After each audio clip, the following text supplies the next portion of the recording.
Bonjour et bienvenue dans cet épisode numéro 30 de Tech Café Domotique dédié au CES 2024. Je suis Julien, votre animateur préféré, accompagné de ses collaborateurs préférés. Gaëtan, bonjour Gaëtan. Salut Julien, comment ça va? T'es mon préféré. Ça va bien et Ouais, toi? ça va très bien, merci. Ravi de te Et retrouver. notre troisième comparse, comme d'habitude, Antoine. Salut Antoine. Salut messieurs. Antoine, toi aussi, t'es mon préféré. Vous êtes tous mes Ouais, préférés. On est je tous le les savais. trois les préférés. Exactement.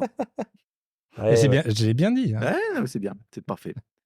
Donc, on a décidé de vous faire un petit résumé rapide. Normalement, ça sera un épisode pas trop long, comme à notre habitude. 2h30. Non, on va faire beaucoup plus court. rapide.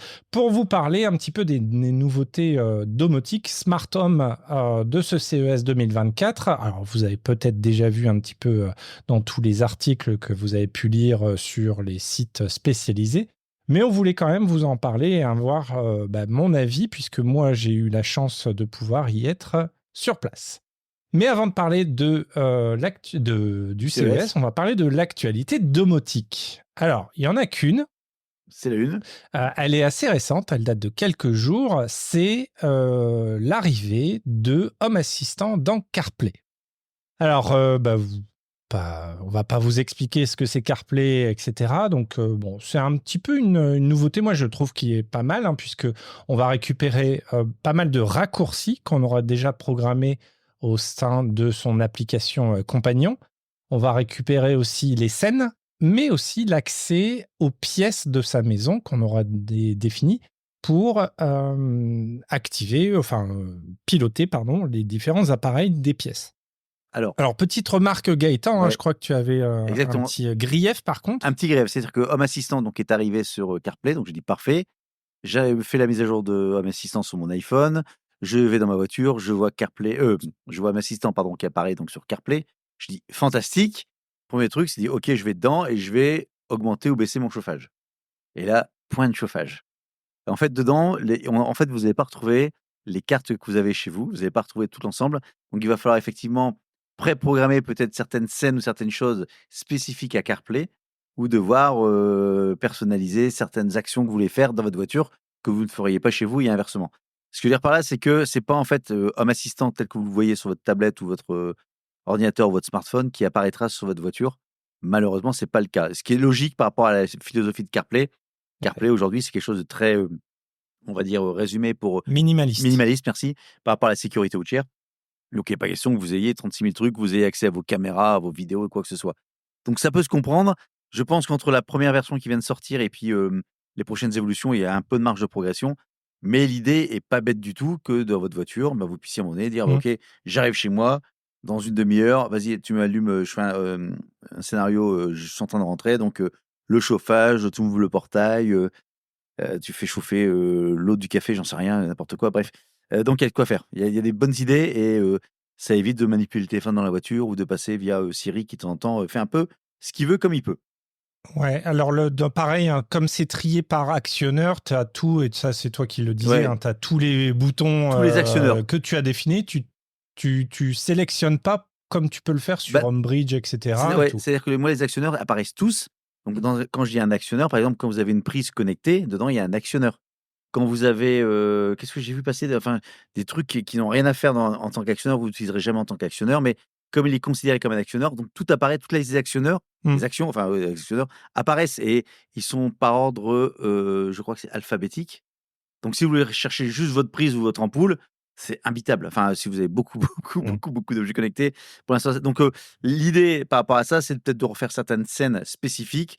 Vous faites des scénarios voiture, je rentre chez moi, voiture, je pars de chez moi, voiture, allume la lumière, voiture, etc. Comme ça, vous pouvez les repérer par rapport à ce nom-là. Mais bon, je pense, dans ma première approche, c'est de me dire, tiens, super, il y a Home Assistant sur CarPlay. Finalement, c'est très décevant. Mais en y réfléchissant, je me suis dit, finalement, il y a une marge de progression, c'est un truc à affiner et ce qu'on peut faire entre la contrainte de CarPlay par rapport à ce que Home Assistant peut apporter. Il y a une autre chose, et je suis pas un expert CarPlay. Il me semble que quand tu utilises CarPlay, tu vas récupérer le GPS de ta voiture, qui sera beaucoup plus précis et potentiellement mis à jour en temps réel. Alors que sur ton iPhone, c'est pas forcément en temps réel, donc potentiellement ton positionnement GPS sera plus précis en remontant dans l'application Home Assistant. Il me semble que ça serait une potentielle amélioration justement pour te positionner quand tu arrives chez toi, etc. Est-ce que Il me semble. CarPlay non, pour moi, CarPlay ne prend pas le Je crois pas, GPS ouais. de ta voiture, il Pour prend moi, le c'est ton GPS de ton iPhone, hein. téléphone. Ouais. Ouais. Parce que si ton téléphone est rangé dans un tiroir, dans la voiture, pardon, pas tiroir, mais dans un vide-poche, un truc comme ça, moi, ça m'arrivait de devoir le sortir parce que justement, je captais plus suffisamment bien la Ah ouais. position GPS. Ouais. Bon, à vérifier, je dis vérifier, mais peut-être pour une moi, ouais, connerie. Il me mais semblait qu'il y avait un truc où on récupérait quand même quelque chose de la voiture, ou alors c'est peut-être non pas l'antenne cellulaire, ou bon bref. Jean-Michel à peu près, désolé, il me semblait. non, mais à confirmer, mais pour moi, je dirais que non, mais confirmer également. Et par Bon, contre, c'est sur les bien, actualités. c'est pas mal. Je tape dans le micro, ça risque de faire du bruit. Je dis c'est pas mal cette intégration de Home Assistant dans CarPlay, mais encore faut-il que ta voiture ne soit pas en panne, Gaëtan. Ah, ah, ah. Mais mes voitures, Ce tacle là. ouais, mais les voitures de près étaient Ce également tacle. CarPlay. Je peux tester d'autres systèmes CarPlay.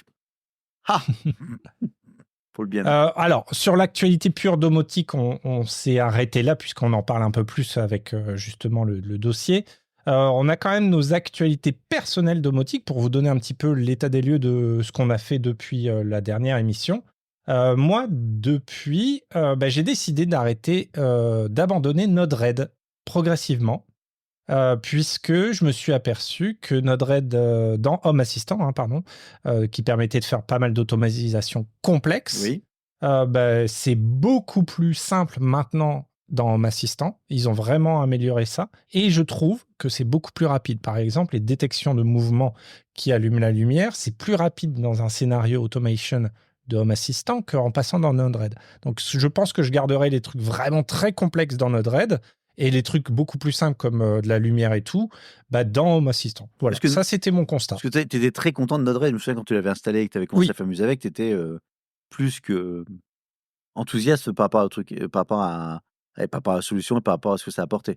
Mais effectivement, c'est vrai Parce que c'était simple graphiquement, Ouais. c'était graphique et que la partie automation de Home Assistant, il y a 2 ans, c'était pas aussi évolué, quoi. Et c'est vrai que Home Assistant, enfin bon, après, on va pas faire non plus un épisode spécial Home Assistant, mais il y a des mises à jour qui sont faites tous les 15 jours, toutes les Mois. semaines, 15 jours. Ah, même moins que ça.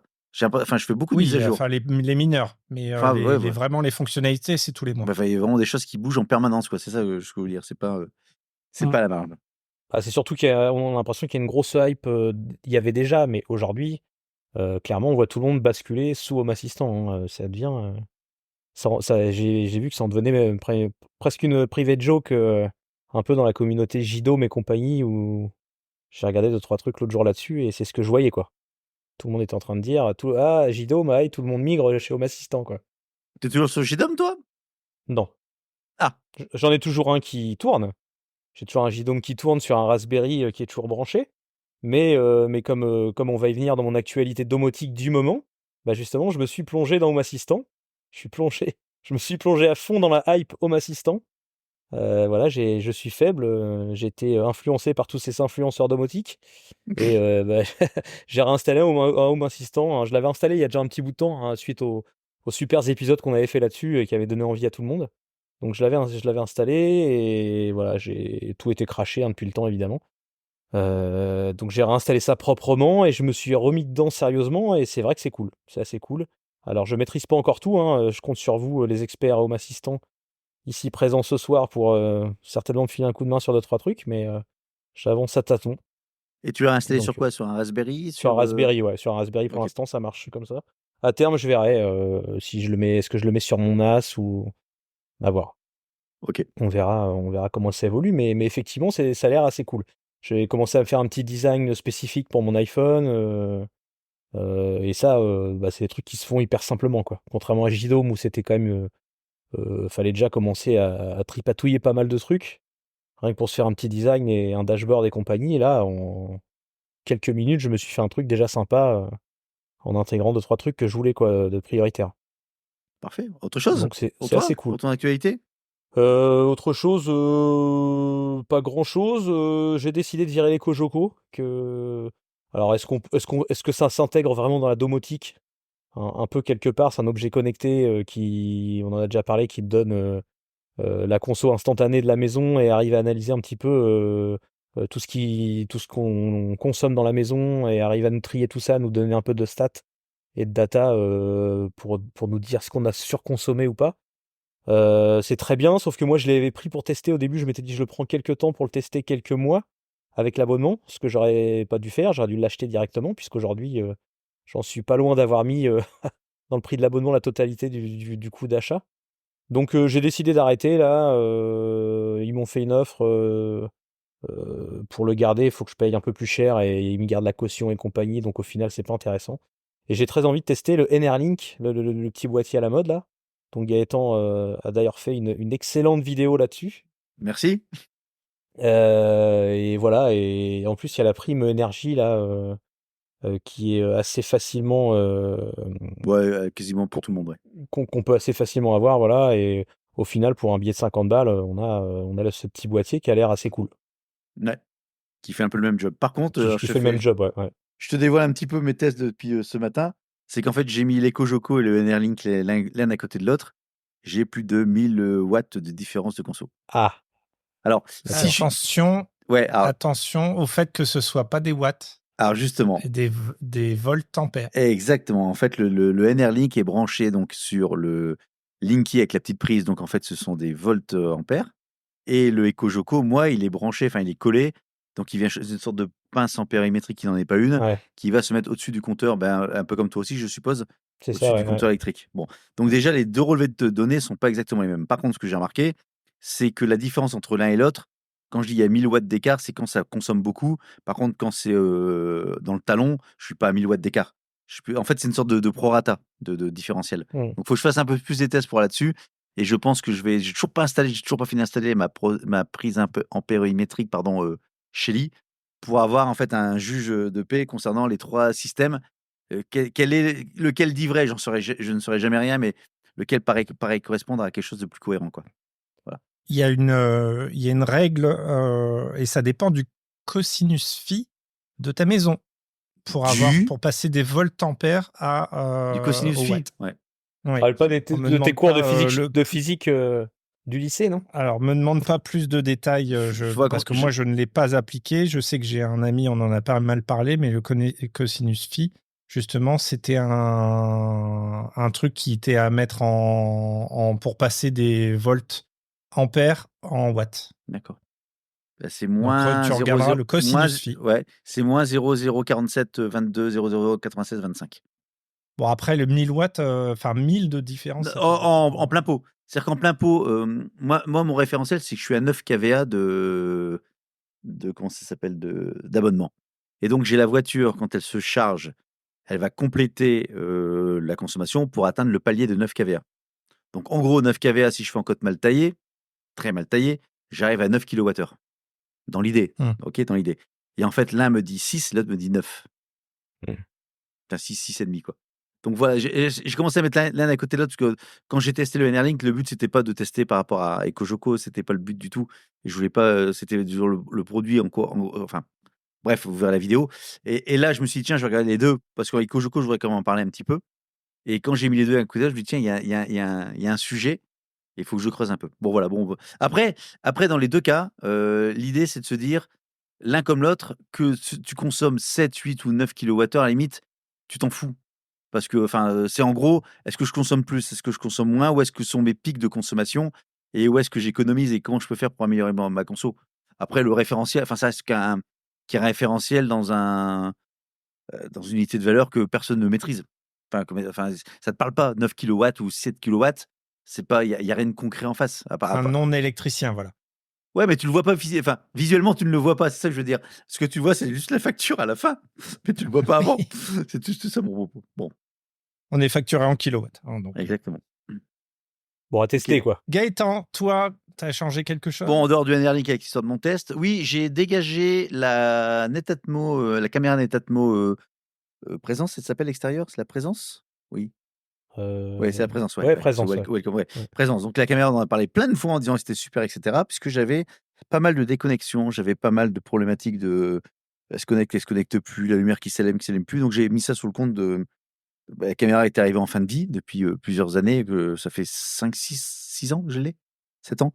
Et donc j'ai donc longuement hésité et en fait j'ai basculé sur la caméra de chez Eve ou Eevee, donc EVE, outdoor. Donc c'est le même principe, c'est une caméra avec une lampe LED au-dessus qui fait enfin qui fait projecteur, non pas rétroprojecteur, mais projecteur, donc qui éclaire en même temps et qui va filmer votre environnement. Et l'avantage de cette caméra, ou l'inconvénient selon l'utilisateur, c'est qu'elle est compatible uniquement HomeKit. Donc si vous n'avez pas d'appareil Apple, eh ben, la caméra ne vous servira strictement à rien. L'intérêt, c'est que ça se paramètre très fort, très vite. L'intérêt également, c'est que tout le paramétrage se fait via HomeKit, alors, via Eve, mais en fait c'est HomeKit qui est derrière. Donc, et ça fonctionne plutôt pas mal. La qualité d'image est un peu plus propre, je dirais, que celle de Netatmo, mais enfin, on est dans la surveillance, donc on n'est pas là pour faire non plus de la vidéo, de la 4K pour tourner Avatar. Bref, donc le changement s'est fait assez rapidement, puisque c'est le même système, et j'en suis plutôt très content. Le seul truc sur HomeKit là qui me dérange un petit peu, c'est que j'ai régulièrement des déconnexions le système s'est déconnecté, et puis ça y est, c'est reconnecté. C'est déconnecté, c'est reconnecté, Alors, et moi, notamment ouais. quand j'étais en vacances, pardon, je te coupe, je te laisserai prendre par là Vas-y, après, pardon, c'est excuse-moi. moi qui te coupe. Quand j'étais en vacances, je suis parti en vacances une semaine là à l'étranger, et j'avais en gros toutes les 2 heures, toutes les 2 heures, toutes les 4 heures, votre système s'est reconnecté, OK, j'ai accès à mes caméras, et d'un seul coup, ça y est, enfin ça durait peut-être 3-4 minutes, et ça s'est de nouveau déconnecté. Et je ne sais pas pourquoi, mais j'ai tout reseté chez moi. Je ne sais pas ce qui se passe avec HomeKit, avec ça marche pas. Je ferme la parenthèse, vas-y. Non, moi, j'allais dire, j'ai le même souci sur, moi, avec mes caméras EFI, qui marchent très bien. Mais j'ai HomeKit régulièrement. Visiblement, elle se déconnecte pas dans l'application EFI. Mais régulièrement, en fait, j'ai caméra déconnectée, caméra reconnectée, elle se reconnecte direct derrière. Et j'ai la petite notif dans HomeKit.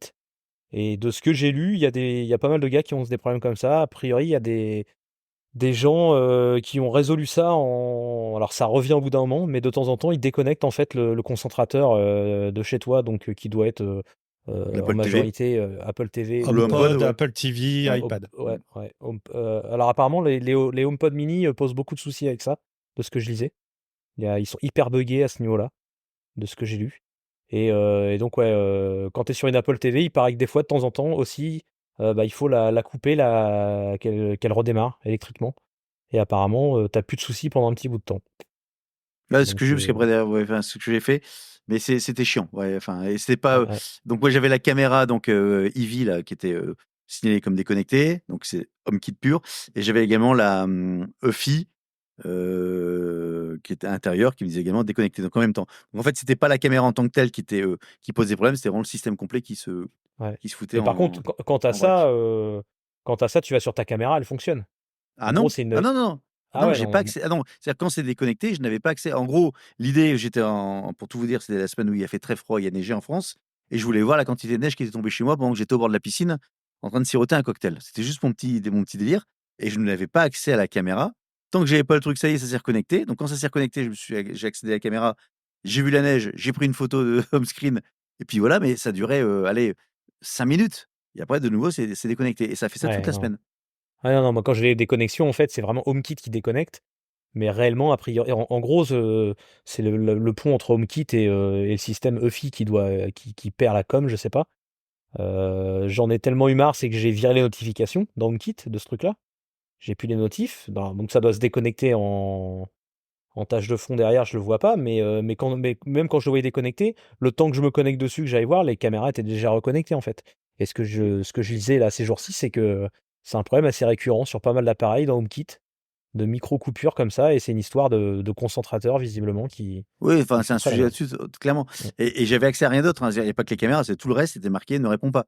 Toutes tes ampoules, tes prises, et cetera, il y avait Ah ouais, rien, «Ne réponds ah pas». ouais, ouais, non, moi c'est le Comme reste on aussi. dit dans l'informatique, dans le doute, reboot. C'est ça. Exactement. Bon, voilà. Bon, alors passons Aux choses à ce sérieuses. dossier du CES 2024. Alors, on a parlé forcément domotique, mais pas que. Hein. Bon, maintenant, parler juste de domotique, c'est un petit peu réducteur. C'est plus Connecté. maison connectée. Mais le sujet phare de ce CES, c'était Matter, clairement. On en a déjà parlé plein de fois. Hein. Avant, c'était Connected Over IP, ça a été renommé en Matter. Donc, pour la petite anecdote, hein, donc c'est tout un conglomérat de plein de marques, Apple, Amazon, Google, Philips, Touya, bref, tout plein qui se mettent d'accord sur Un protocole. des normes. C'est pas Ah, protocole, d'accord. attention. Protocole, c'est technique. Justement pour utiliser plusieurs protocoles, dont le Thread, le Zigbee, le Wi-Fi. Ah, d'accord. Pour moi, c'était les Matter et Thread. Pour moi, à chaque fois, je confonds les deux. Pour moi, c'est le même ensemble. Non, D'accord. non, c'est justement des normes de discussion, on va dire, pour parler de le même langage à travers plusieurs canaux techniques. Voilà. Donc, ça y est, hein, là, c'était toutes les marques qui étaient quand même sur le marché des appareils domotiques mettaient en gros Matter partout. Donc, ça monte en force, c'est vraiment appréciable. Moi, j'attends ça depuis très longtemps. Alors, depuis un moment, c'était quand même disponible avec certaines marques. On a vu aussi, on en a parlé de pas mal de youtubeurs qui ont fait l'essai de brancher plusieurs appareils et qui galéraient à chaque fois. Mais voilà, ça avance. Je vous parlerai aussi de mon expérience juste après de ça. Qu'est-ce qu'on a pu noter donc Aqara, Aqara en filière de Xiaomi ou ancienne filière de Xiaomi, qui a beaucoup d'appareils qui passent sur Matter. Alors déjà, il faut parler du capteur de présence, pas de mouvement, le FP2, qui est disponible depuis un moment maintenant sur le marché, depuis quasiment un an, je pense. Hein. Il y a eu le FP1 et le FP2. Moi, ce que j'ai vraiment apprécié de Aqara, c'est qu'ils continuent à mettre à jour le FP2 pour rajouter des fonctionnalités. Mais c'est clairement leur produit phare. Hein. Enfin, je te coupe, mais aujourd'hui, c'est vraiment leur truc sur lequel technologiquement parlant, je vais y arriver, est plutôt très très bien abouti. On peut faire plein de trucs. Et ils continuent, comme tu dis, comme ils font beaucoup de mises à jour, j'ai l'impression que c'est un truc sur lequel ils veulent s'appuyer dans la durée. Mais c'est bien, tu vois, ils auraient pu sortir un nouveau FP3 pour justement rajouter les fonctionnalités. Non, le FP2 maintenant, et donc j'en ai reçu un en test, j'ai pu le voir, c'est déjà disponible. En plus de faire la présence, il va te faire le... Alors, ça dépend comment tu le configures. Tu peux le faire présence, ou tu peux le configurer en détection de chute, ou le configurer en surveillance de sommeil. Tout à fait, j'ai vu. Ouais. Tu le mets juste au-dessus de ton lit, et ça va détecter tes respirations, etc. et tout. Tes ronflements. Alors, ronflement, on ne l'a pas noté, on va en parler. Le nombre de produits anti-ronflement sur le CE, c'est un truc de fou. Ça tombe bien, je regardais parce que c'est très compliqué à la maison maintenant. Pour moi, enfin pour ma femme, c'est compliqué. Vas-y, sors les rames, vas-y. Donc voilà, pour le FP2, c'était quand même le petit point. C'est pas Matter, hein, le FP2, même s'il est Wi-Fi, il n'est pas labellisé Matter pour l'instant. Je pense que c'est pareil, hein, ça sera une fonctionnalité. Je regarde la boîte en même temps, je l'ai sous la main. Mais non, il n'est pas encore labellisé Matter. Ce qu'ils ont présenté, c'est le Hub M3, donc remplaçant du M2, hein, qui rajoute énormément de fonctionnalités, et bien sûr Matter, qui va rajouter aussi beaucoup plus de puissance pour avoir plus de scénarios, des scénarios en local maintenant. Rajouter des hubs qui vont pouvoir se faire ping-pong au niveau des scénarios et étendre le réseau et tout. Donc voilà, à fond sur Matter. Bon, ça a toujours été un peu les précurseurs aussi, hein, Aqara, dans ce genre de choses-là. Donc pas mal. On a Shelly. Alors Shelly, pour ceux qui ne connaissent pas, ça a été beaucoup de micromodules et de prises connectées. Ils ont aussi des systèmes de micromodules qui se mettent directement dans les tableaux électriques, donc en format Ride-in. Donc là, ils ont annoncé une nouvelle puce, beaucoup plus puissante, avec plus de mémoire, etc. L'avantage, c'est qu'avec cette puce, on pourra avoir les deux firmware, le firmware Shelly, mais le firmware aussi Matter. Donc ça, il s'ouvre aussi sur Matter, alors que normalement, c'est quasiment que des produits Wi-Fi, avec une petite connexion Bluetooth, hein, pour l'appareillement et la configuration. Je te coupe. Et Shelly n'a pas racheté ouais, une boîte. Ils n'ont pas racheté. J'ai vu alors ça sur ton Cubino, Cubino, c'est ça. J'ai découvert ça aussi sur les c'est vidéos ça. du Justement, CES. Ouais. je le mettais Ah, pardon. juste après. Je finis Ah, juste excuse-moi. sur Matter. Mais il faut savoir, c'est que pareil, encore une fois, bonne chose Ah et oui. bon point, c'est qu'ils ont annoncé que Matter sera compatible avec les produits Gen 2. Alors, il y a eu la Gen 1 chez Shelly, il y a la Gen 2 qui est en ce moment, la Gen 3 avec la nouvelle puce. La Gen 2, on pourra mettre le firmware Matter. Mais par contre, il n'y aura que le firmware Matter à cause de la mémoire disponible. Donc bon, ils pensent à l'évolutivité des produits qu'ils ont déjà vendus, donc c'est bien, pas pour revendre des nouveaux produits. Par contre, Et tu as raison. enfin, je te coupe, Pardon. j'ai une question par rapport au Gen 1, Gen 2. Il n'y aura pas de Shelly sans Gen. Voilà, ça c'est fait. On peut enchaîner. Ok. Voilà. Non, c'était pas ça. C'est Bah oui, voilà. voilà. On avait dit qu'on fallait Ça, remettre. Hein. c'est oui, c'est vrai. Les blagues à la C'est Gaëtan. ça. Bon, donc tu disais, ouais, pardon. Et donc, tu as raison de le préciser. Shelly a racheté une marque qu'on a connue assez concurrente de Fibaro pour les modules Z-Wave. Alors, désolé, je prononce Z-Wave à l'américaine, Yeah. ou Z-Wave, pardon. Donc, ils ont ressorti tous les modules Cubino avec le branding et le form factor de chez Shelly. Donc, étonnamment, le Z-Wave, le Z-Wave n'est pas mort. On a vu encore des produits. Très honnêtement, on était assez étonnés avec Cédric Lequeneux qui m'accompagnait et Hervé de Abavala, parce qu'on s'était dit, ça y est, Z-Wave, c'est fini. On ne voit plus jamais aucun nouveau produit. Non, il y avait encore quelques présentations. La Z-Wave Alliance était aussi présente dans des suites dans certains hôtels pour présenter, mais ça reste maintenant assez confidentiel par rapport aux Zigbee et aux Matter qui sont partout. Touya, alors sur le site sur le stand de Touya, pareil, hein, gros déballage de tous les produits. Maintenant que Touya fait, c'est pas très français. Alors que Touya fabrique, parce que le principe de Touya, c'est qu'il Il n'y développait a pas de grumeaux. Ah, oui, tu tweets, t'as pas de Ouais, grumeaux. c'est bon. Voilà, allez. C'est parti. Allez, hop là. Allez, on l'enchaîne celui-là aussi. C'est le quart d'heure, voilà. Donc, Touya, le principe, c'est qu'il fournissait des puces et il fournissait ce qu'on appelle des SDK, des frameworks, à des fabricants pour qu'ils ne se posent pas la question à comment développer la partie connectée d'un objet. Ils filaient tout clé en main. Ah, Maintenant, ils fabriquent eux-mêmes leurs objets aussi. jusqu'à maintenant, Ça, c'est important. d'accord, c'est pour ça qu'aujourd'hui, tu as beaucoup de produits différents. Tuya, dans le protocole Tuya. Exactement. D'accord, ok. C'est pour ça que Touya, ce qu'ils mettent en avant, le Touya Life de mémoire, si je me souviens bien, c'est vachement répandu et surtout sur les produits asiatiques, Oui. parce que Touya, c'est une marque asiatique qui fournissait ce genre de choses-là. Moi, mon premier CES, ils avaient un stand de malade et j'hallucinais sur le nombre de produits qu'ils avaient.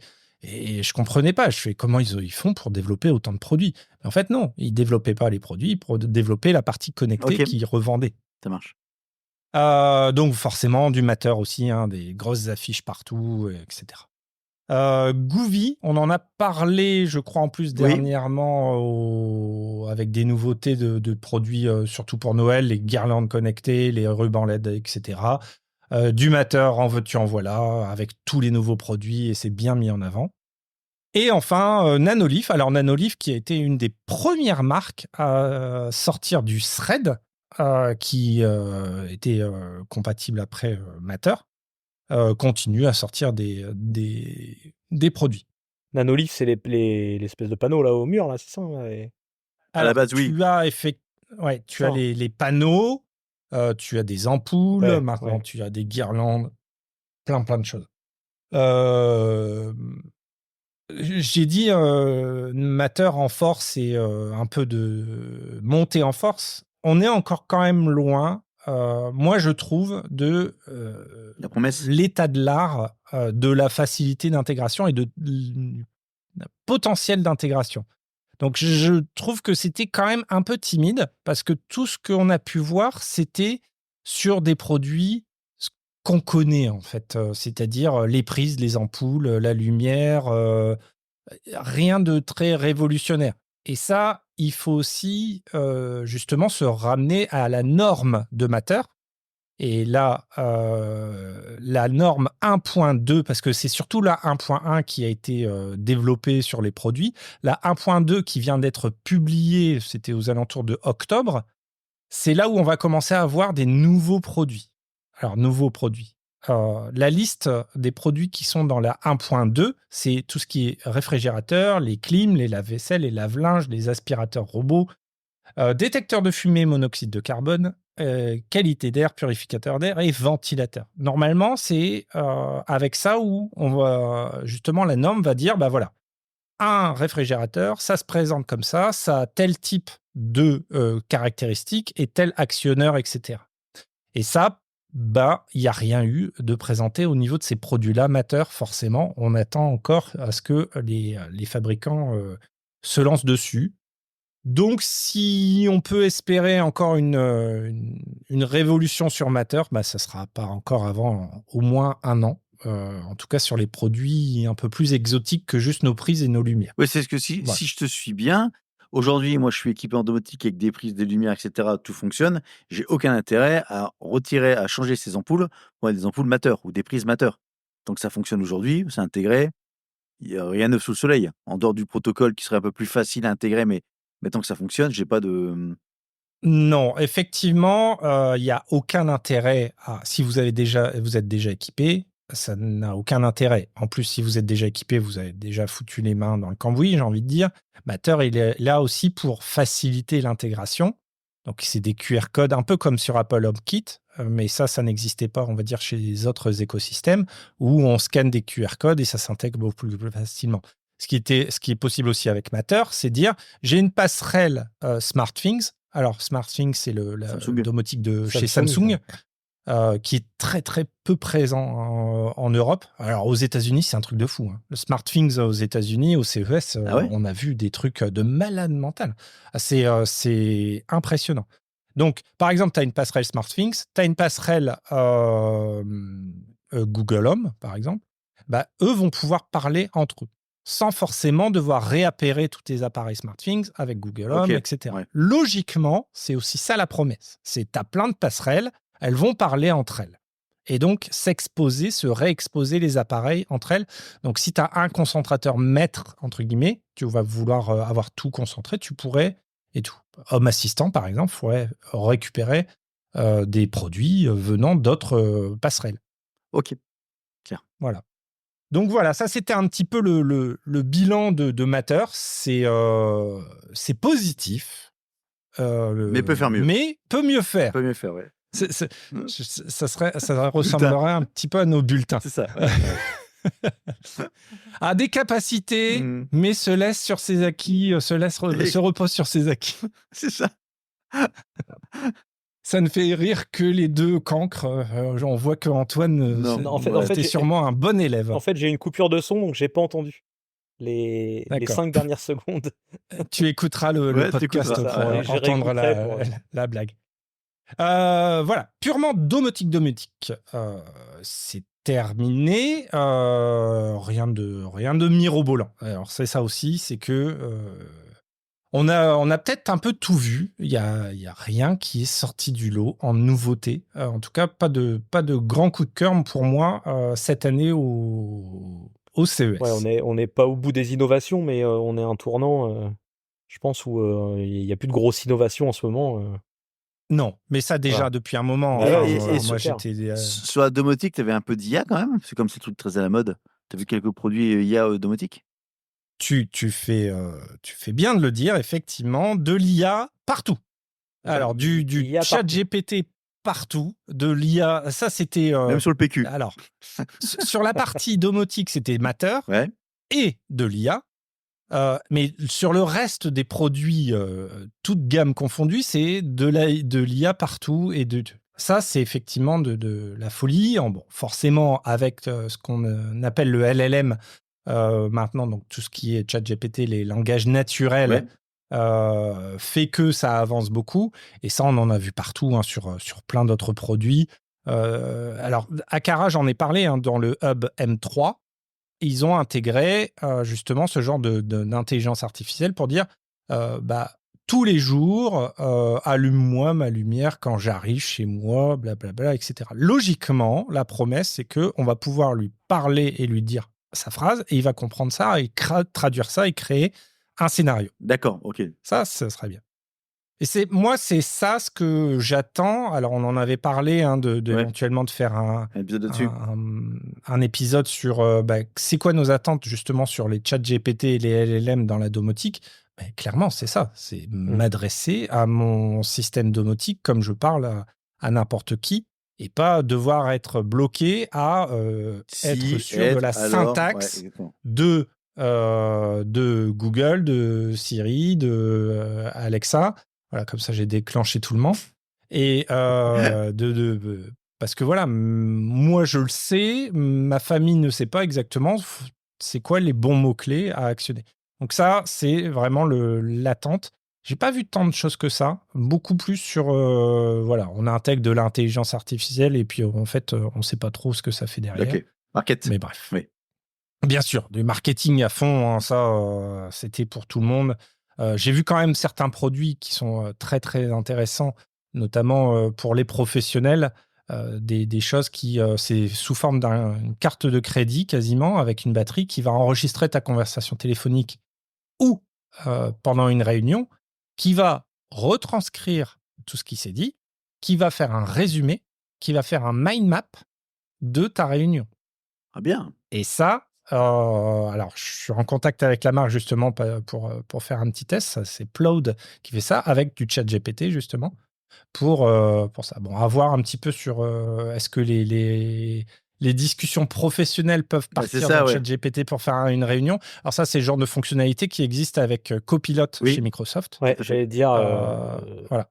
C'est en cours de test chez nous au boulot justement. Puisque le problème de ChatGPT, comme tout le monde sait, c'est que tout part dans la nature et voilà.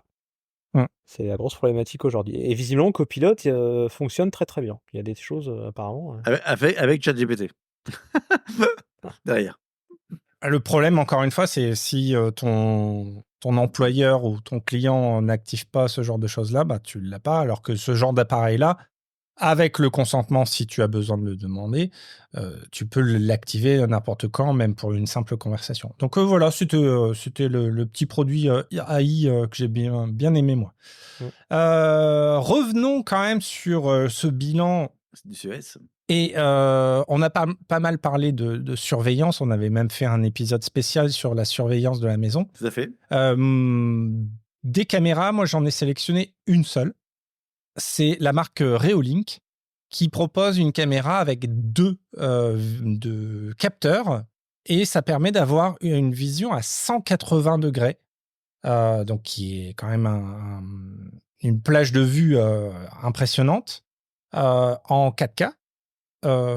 Oui, c'est ça, en 4K. J'essaye de me remémorer de mémoire, désolé. Et surtout avec une fonctionnalité qui fait que ça fait un tracking de certains mouvements. Donc, si ça repère une personne, ça va pouvoir créer en une image le mouvement de la personne avec un certain horodatage. Donc, imaginez, vous filmez votre jardin et vous voyez qu'une personne est rentrée dans le jardin, a fait le tour du jardin. En fait, sur une image, vous allez voir tout son parcours puisque vous allez voir plusieurs personnes, la même personne incrustée plusieurs fois sur l'image avec à telle heure il était là, à telle heure il était là, etc.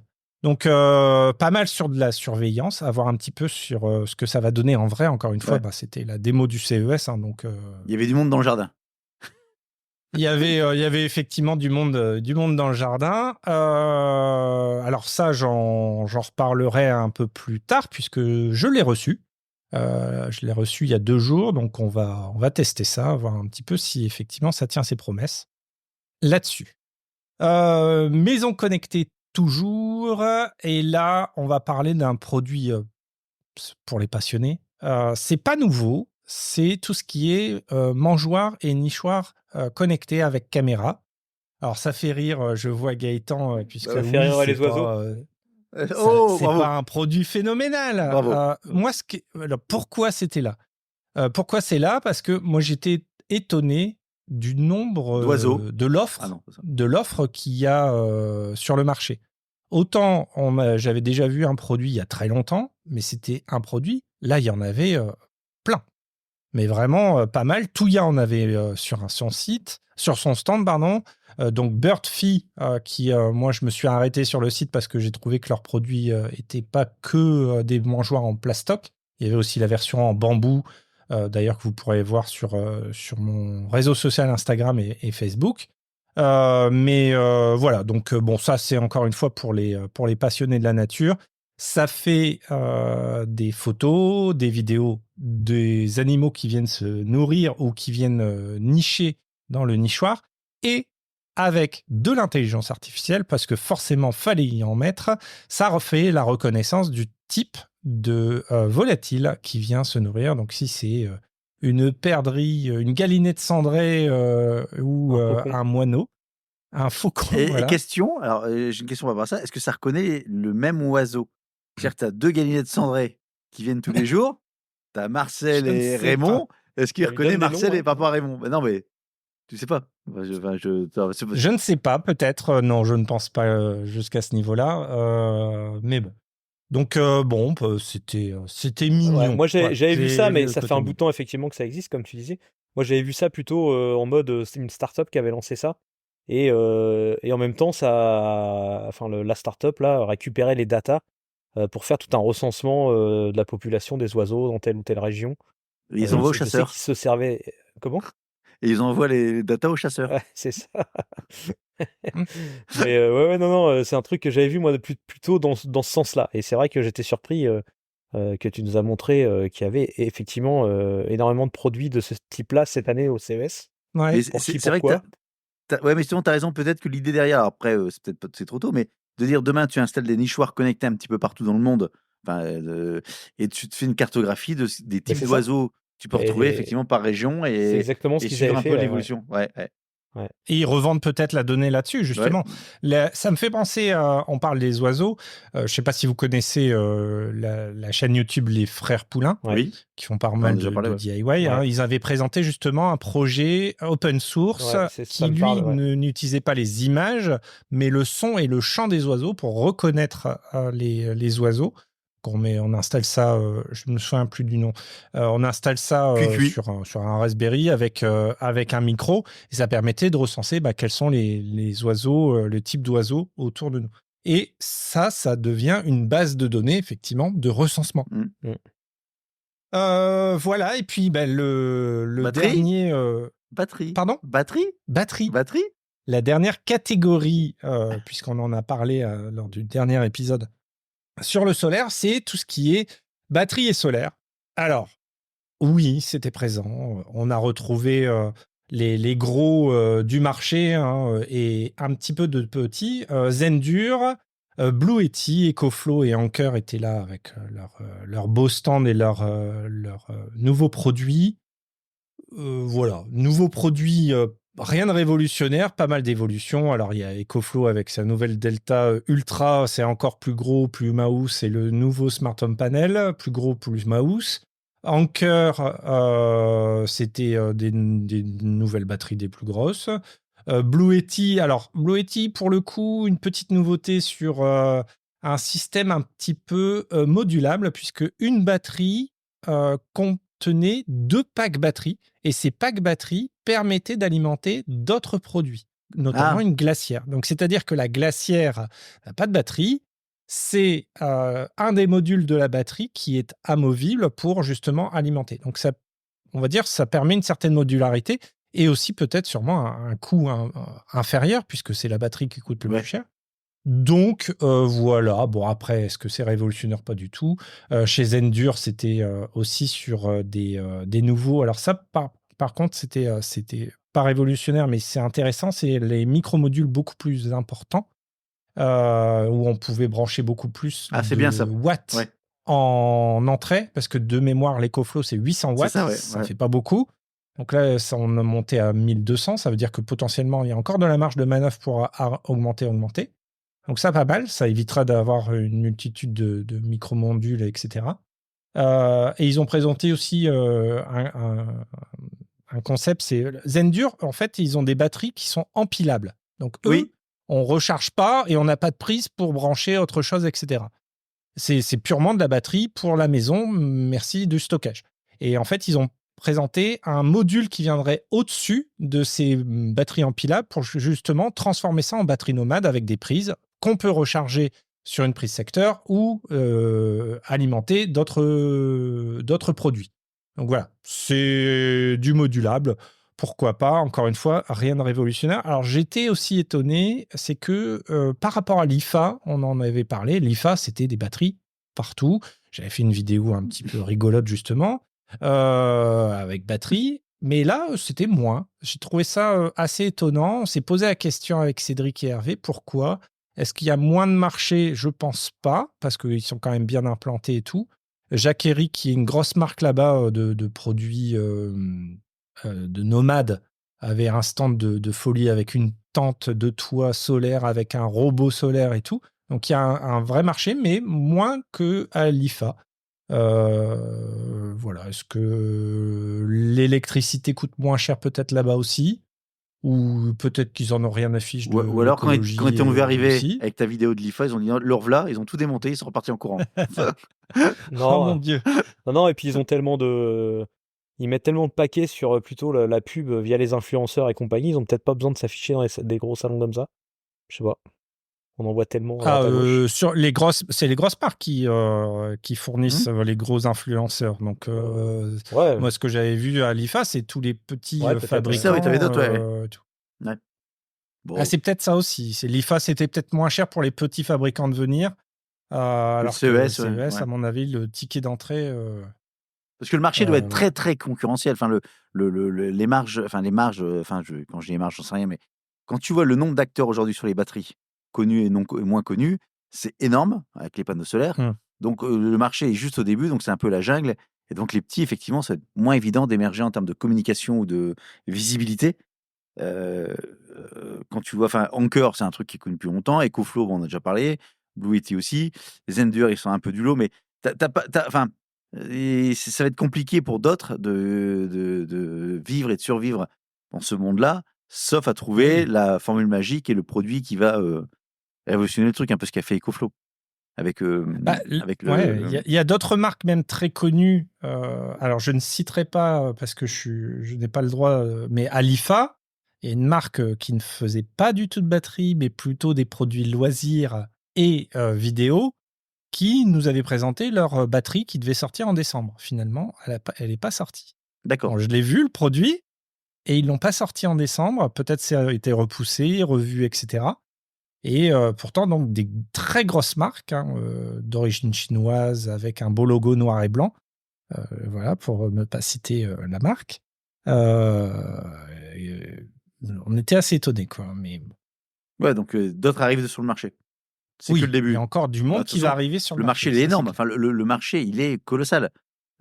Cette histoire de batterie à la maison avec les panneaux solaires, etc., c'est que le début d'un nouvelle ère, d'une nouvelle mode. Enfin, c'est pas même pas une mode, mais je pense que Mode de consommation ouais, de ouais, notre énergie. tout à fait, ouais. Tout à fait.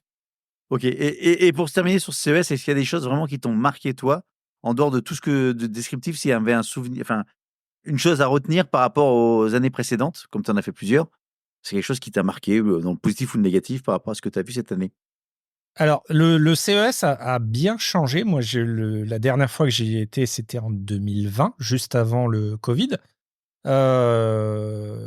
2021, il y en a eu un Virtuel, digital ouais, uniquement. Après, ça a été mixte. 2023, je ne savais pas si ça reprenait normal.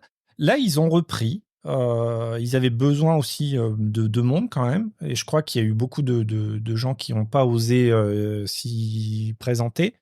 Et ils ont ouvert un nouveau hall qui était gigantesque. Beaucoup de voitures aussi. Ça, c'est nouveau. Et ils ont perdu énormément, c'est tout ce qui est fournisseurs et petits fabricants chinois. Avant, ils avaient un superbe hall avec vraiment alors, à mon avis, plutôt pour les professionnels aller se fournir en produits, etc. mais avec voilà, les petits constructeurs étrangers, alors je vais dire chinois parce que c'était majoritairement ça, hein, mais avec des petits produits, et là où tu peux retrouver une petite pépite en disant « Ah tiens, ils ont une bonne idée et tout », bah, tout ce hall-là, en fait, a disparu au profit d'un gigantesque hall très axé voiture. Donc ça, j'étais vachement étonné. C'est dommage tout. Heureusement qu'ils n'ont pas gardé quand même ce hall-là en plus, parce que déjà sur 5 jours, attends, mardi, mercredi, jeudi, vendredi, non, 4 jours de salon, plus les jours d'avant de presse, c'est très très compliqué de tout faire. C'est presque mission impossible hein, de le faire en détail, sans compter la partie start-up. En plus, ouais. Au sous-sol, il y a toute la partie start-up des différentes délégations de chaque pays, les French Tech, la Belgique, l'Allemagne, etc. Tout le monde, la Corée, les Corées étaient en force phénoménale. Donc, ouais, c'est très, très gros. Hein, pour information, c'est 17 km de marche à pied chaque jour. C'est du 9h à 18h quasi non-stop. C'est très, très, très éprouvant pour si on veut vraiment profiter un maximum et tout voir. Mais voilà, ça, c'est pas nouveau. Chaque CES, c'était un peu ça. C'est gigantesque. C'est gigantesque. Et j'ai pu faire ainsi un truc, alors rien à voir avec le CES, le Tesla Loop, le tunnel, tunnel de Tesla. Vous l'avez fait tous les trois dans la même voiture parce qu'on a vu les mêmes vidéos défiler, pas dans la même place dans la voiture, ouais. Alors par contre, ouais, moi j'étais surpris. C'est vachement intéressant. Je pensais que ça roulait à fond dans ce truc-là. Non. Et un 30 peu déçu, miles. vous voyez dans ta vidéo. 30 miles à l'heure, c'est piloté par quelqu'un, c'est pas en autopilote. Et c'est marrant parce que c'est des petits bouts de tunnel où même si tu veux aller à un endroit plus éloigné, en fait, tu ressors et tu re-rentres dans... Ah, tu dois ressortir et re-rentrer. Ouais, en fait, nous, on devait aller au Convention Center. On est ressorti à un moment donné pour re-rentrer, etc. Donc, mais par contre, c'était $5 pour la journée, quoi. Non, donc ouais. Tu pouvais le reprendre à l'infini. Et c'est beaucoup utilisé ou pas, cher, il y a beaucoup de alors nous, on s'est jeté dessus. Pour être tranquille parce qu'on s'est dit à partir on l'a fait le samedi ou le dimanche, je sais plus. Parce qu'on s'est dit après, si avec tout le monde au CES, et effectivement, on a vu de la queue. Il y avait beaucoup de monde pour le CES, forcément. C'est le truc des geeks. Et en parlant de trucs de geek, j'ai eu l'occasion de faire la Sphère, c'est ce que je veux dire. qui est T'es allé dedans ou pas, je sais plus. Ouais, oui, on a fait le spectacle à l'intérieur, spectacle, vidéo. Non, c'était YouTube ou une vidéo un peu immersive en 16K. Et on a l'impression d'être dedans dans la vidéo tellement c'est détaillé et tout. Et puis l'écran qui est tellement gigantesque et qui nous entoure. Par contre, c'est hors de prix. Suivant les places, c'est entre $80 hors taxe et $200. Et on a pris une place à $120 de mémoire. Mais pour une demi-heure de vidéo... faut le rentabiliser, l'écran, quoi. Ce que j'allais dire, ouais. Il y a l'écran intérieur et il y a les LED à l'extérieur. Tout à fait. Mais bon, ça reste un truc à faire si on n'est pas en famille de 5. Et ils ont quoi comme batterie pour alimenter ? T'as pas demandé ? Eux, c'est plus en kilowattheure, c'est en mégawattheure. Donc voilà, c'est encore une fois pas une mauvaise édition pour nous en tant que domotique, puisqu'on sent le futur encore une fois arriver dans la pratique. Mais une petite reprise un petit peu timide encore pour l'instant. Ok. Voilà. Parfait. Bon, l'année prochaine, tout fonctionnera, tout sera intégré avec l'Apple Vision Pro, dont on n'a pas parlé ce soir. On n'a pas parlé de l'Apple Vision Pro qui est sorti. Non, parce que c'est pas de la domotique. Pour l'instant, ça n'en est pas pour l'instant. Ça n'en est pas. Ça arrivera. On verra les usages. On fera un épisode à ce moment-là, on testera. Mais pour l'instant, quand Apple nous les a renvoyés à tester, on vous fera un épisode. Alors, je reviens quand même sur, vous l'avez peut-être vu dans la vidéo, une marque X-Wheel qui j'ai pu tester les lunettes, qui à la base étaient juste des écrans qu'on mettait ou qu'on branchait en USB-C. Ils vont sortir en mai des lunettes avec des caméras qui permettent de faire de l'ordinateur spatial comme l'a marque était Apple, ou effectivement, moi j'ai pu piloter du bout des doigts ce que je voyais à l'écran, voire même, je l'explique dans la vidéo, c'est-à-dire qu'il y avait une lampe physiquement dans la pièce pour la démo, et je changeais la couleur avec le mouvement du bras en chopant ce que je voyais à l'écran, une sorte de petit taquet sur un gradient de couleur, et je changeais quelque chose en physique. Donc, une sorte d'interface pour agir aussi sur le réel. Voilà, c'est possible, ça peut arriver. C'est les Ultra, X-Ray 2 Ultra Effectivement, c'est les X-Real 2 2 Ultra. Ultra qui sortent aux alentours de mai, de mémoire, pour 700 €. En sachant que les pros, les 2 normales et les 2 pros sont déjà disponibles. Et qui permettent déjà quand même de brancher un téléphone, un iPad, un ordinateur pour avoir un écran beaucoup plus grand. Les Une Steam Deck. X-Real R, version R, sont à 349 €. Bon, faut que je suis dessus là. Faut craquer, pas craquer, pas craquer. Pas craquer, acheter. je te Tu m'as bien conseille. vendu le truc, moi, avant qu'on enregistre Oui, là, mais et ça me chauffe un moi, peu. je les ai achetés. Pour le coup, j'ai tellement adoré que je suis rentré et je les ai commandés moi, je me vois, ici en France. Je me vois bien longé dans mon van pendant que tout le monde dort, regarder mes petites vidéos tranquillement. En fait, ce que j'ai adoré, c'est que contrairement à des casques de réalité virtuelle ou déjà quand même assez pixelisés, là, c'est le poids quasiment d'une lunette, donc 75 grammes, donc ça se sent pas. C'est pas disgracieux. Et l'écran, enfin la qualité d'image en 1080p est vraiment très bonne. Et quand tu conduis, Très, très quand bonne. tu conduis avec, tu te fais pas gauler. Effectivement, C'est ça. contrairement à un Apple Vision Pro en train de conduire là où tu te fais gauler, là, tu aurais presque l'impression que c'est des lunettes de soleil, tu peux regarder ta vidéo. Ne faites pas ça, s'il vous Non, mais plaît. je suis sûr. C'était une blague encore. Après, avec la Pro, tu peux choisir le degré de polarisant de ton verre, donc ce qui fait que tu vois au transparent quand même. Ça viendra, ça, les interdictions de porter des lunettes au volant dans les années futures. Comme on a eu l'interdiction du téléphone au volant, c'est peut-être un objet qui sera proscrit dans quelques années. Avec ce qui va s'intégrer, pas mal. Ok, parfait. Bon, merci beaucoup Voilà. pour ce bilan. Écoutez, n'hésitez pas si vous avez des voyage à Las questions Vegas. à mettre ça dans les commentaires de la page de Tech Café. On sera. Domotique, ouais. Tech Café, le site de Tech Café. Ah, pardon, oui, et la excuse-moi. rubrique Tech Café Domotique. Et puis, on se fera un plaisir de répondre si vous avez des questions sur ce que vous auriez pu voir sur le CES et à travers les différents reportages et qu'on aurait pu voir et qu'on pourrait éventuellement expliquer si on les a vus aussi, encore une fois. Moi, le problème, c'est que le CES, je l'ai suivi uniquement à travers tes vidéos, donc c'était très biaisé entre ce que j'ai vu et ce que tu nous racontes ce soir. C'est exactement ça, ouais. C'est ce qu'on disait. Moi, je me suis pas énormément intéressé, j'ai pas énormément creusé, j'ai pas trop eu le temps de suivre tout ça. On a suivi effectivement toutes tes vidéos qui nous ont pas mal hypé sur pas mal de produits. Moi, il y a 2-3 trucs où moi, ce qui m'a vraiment hypé, c'est les petites guirlandes LED là, avec les LED, comment on dit, adressables là. C'était quelle marque d'ailleurs? Je sais plus. C'est pas Goovy? C'est Goovy, ouais, il me semble. Goovy. Ouais. C'est les bandolettes Goovy Et j'ai montré ça à mes qui étaient gamins flexibles où tu pouvais écrire, faire les formes que tu veux. Ils avaient fait un Aquaman de mémoire. Et quand je regardais ça, je crois que j'avais mes gamins à côté, ou je sais plus, enfin bref. Et évidemment, j'étais hypé, et eux les premiers, parce qu'ils veulent ce genre de truc justement dans leur chambre. Donc je suis en train de regarder tout ça. Ouais, voilà. Parfait. Bon, ok, écoutez, il ne nous reste plus qu'à conclure cet épisode qui sera pas trop long comme ça. Ouais, vous aurez c'est presque du temps un petit peu pour vous. Surtout que c'est presque de l'impro, on n'avait pas forcément prévu d'enregistrer ce soir. Et puis, on se devait quand même de faire un petit bilan du CES. Tu n'avais pas compris qu'on avait enregistré ce soir. C'est pas la même chose, Antoine.